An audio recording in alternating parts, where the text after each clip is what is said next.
Assalamualaikum warahmatullahi wabarakatuh.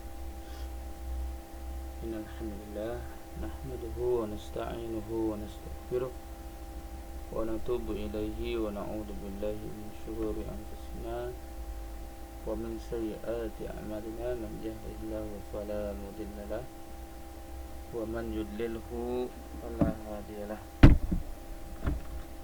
Asyhadu an la ilaha illallah wahdahu la syarika lah wa asyhadu anna Muhammadan abduhu wa rasuluh. Allahumma sholli ala Muhammad wa ala alihi wa sahbihi ajma'in.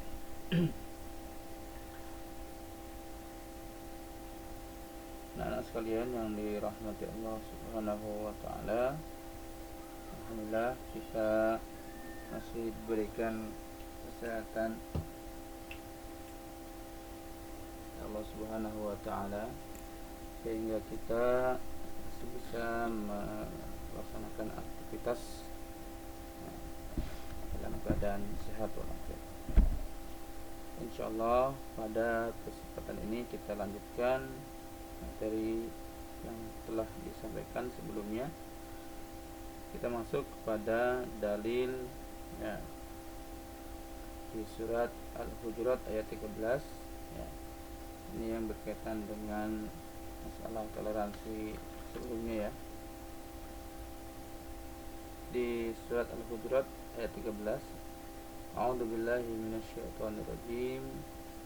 Ya ayyuhan nasu inna khalaqnakum min dzakarin wa untha وَجَعَلْنَاكُمْ شُعُوبًا وَقَبَائِلَ لِتَعَارَفُوا إِنَّ أَكْرَمَكُمْ عِندَ اللَّهِ أَتْقَاكُمْ إِنَّ اللَّهَ عَلِيمٌ خَبِيرٌ.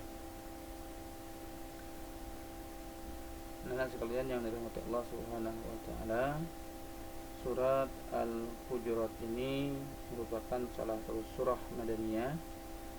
Surah ini terdiri dari 18 ayat dan berada pada urutan ke-49 dari 114 surah yang ada dalam Al-Quran. Nah, beberapa ayat dari surat Al-Hujurat ini memiliki asbabun nuzul atau sebab turunnya Al-Quran, dan salah satu dari ayat itu adalah ayat ke-13 ini.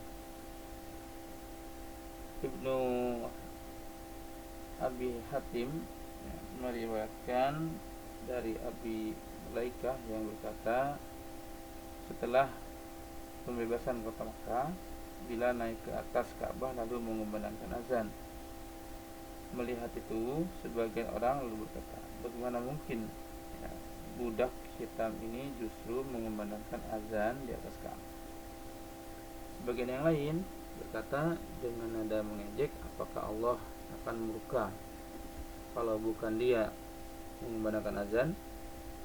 Kemudian Allah menurunkan ayat ke-13 ini.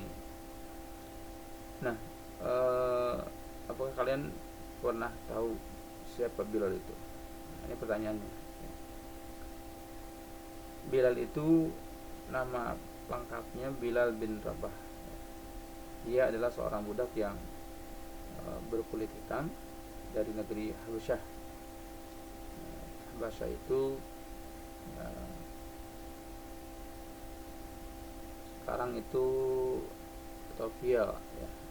Ethiopia yang masuk Islam ketika masih jadi budak. Bilal ini dikenal sebagai orang yang pertama mengumandangkan azan. Nah, dia dipilih secara langsung oleh Rasulullah SAW dengan pertimbangan karena suaranya yang lantang dan merdu. Tentu dari kisah ini ya, kalian semua dapat mengambil pelajaran bahwa setelah Allah Subhanahu wa taala mensyariatkan azan, maka Rasulullah menunjuk Bilal bin Rabah. Ya, beliau tidak memandang dari golongan apakah Bilal berasal dari berasal dan tidak pula melihat warna kulitnya. Rasulullah ya, melihat ya, ada ketakwaan pada diri Bilal. Beliau hanya menilai dari keimanan dan kualitasnya, juga kualitas suaranya yang baik. Inilah yang namanya disebut dengan toleransi ya.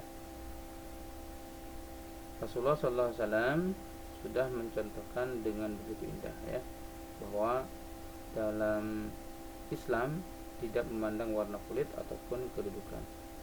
Kenapa? Karena ketika mereka beriman, maka ia mempunyai hak yang sama di sisi Allah Subhanahu wa taala dan Rasulnya serta kaum mukminin. Agar lebih dapat memahami, kita mari kita lihat dan simak ya ayat ke-13 ini ya, sambil kita belajar menerjemahkan perkataannya. Ya. A'udzubillahi minasyaitonirrajim. Ya ayyuhan nasu inna khalaqnakum min dzakari wa untha wa ja'alnakum syu'uban wa qabaila lita'arafu. Inna akramakum indallahi atqakum.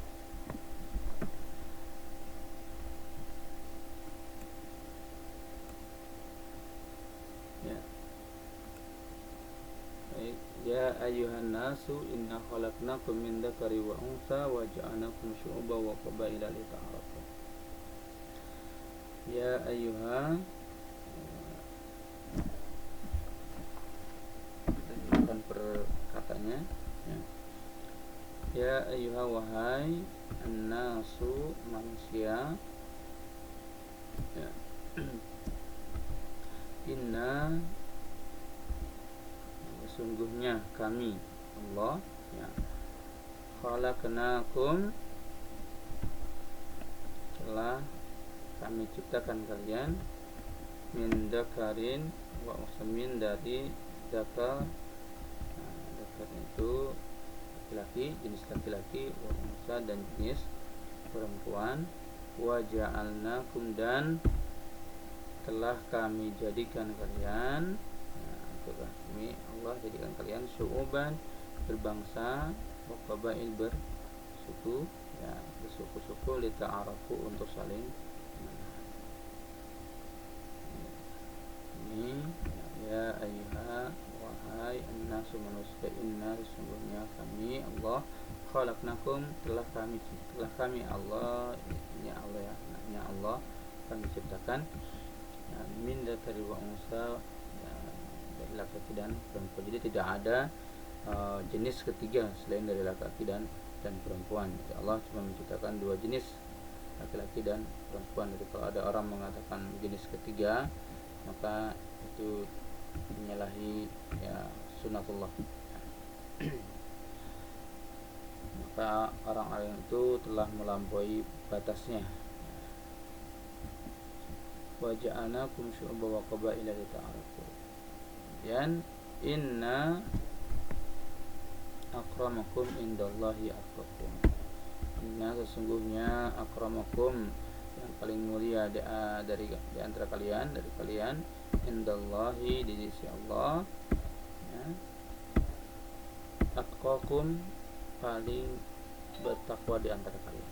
Innallaha alimun khabir, sesungguhnya Allah alimun, maha mengetahui, khabirun, maha teliti ya. Sekalian yang dirahmati Allah Subhanahu wa taala, jelas bahwa Allah hanya memandang dari hambanya itu dilihat dari kualitas ketakwaan yang dia lakukan, yang dia tunjukkan ya, kepada manusia dan kepada Allah Subhanahu wa taala. Dari surat Al-Hujurat ini juga kita dapat mengambil pelajaran bahwa ya, setiap manusia itu memiliki kedudukan yang sama di sisi Allah, dan kelebihannya tetap pada ketakwaannya. Manusia diciptakan ya, terdiri dari laki-laki dan perempuan, seperti disebutkan di awal tadi, bahwa tidak ada jenis yang lain ya, Allah hanya menciptakan dua jenis ya. Jika ada yang mengklaim ada jenis yang lain, maka itu telah melampaui batas ya. Allah menciptakan manusia itu berbangsa, bersuku, untuk saling mengenal ya, bukan untuk saling bermusuhan. Permusuhan itu munculnya dari setan, dari iblis.